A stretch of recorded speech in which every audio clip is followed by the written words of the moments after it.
po bang plano ang ating Pangulo na pakiusapan po sila?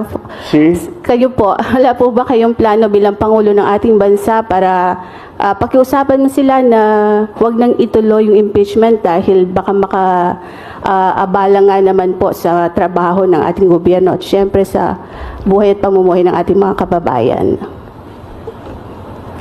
The Senate has no choice. The House has no choice. They have to do this now. Once the impeachment complaint was filed, tumakbo na ang proseso. Sir, may nagsampa na po ng impeachment complaint against Vice President Leni Robredo. I won't allow. I won't. Do you think, sir, may basehan po para ma-impeach nga po siya? What are your thoughts po? Look, you know, we just had an election. Guys, lay off.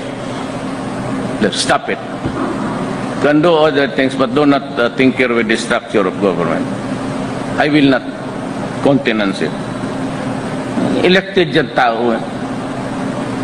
So, why do you have to sit just because he keeps on harping on me? Yeah, this is democracy. It's freedom of speech. Wala naman, there is no or there are no overt acts committed.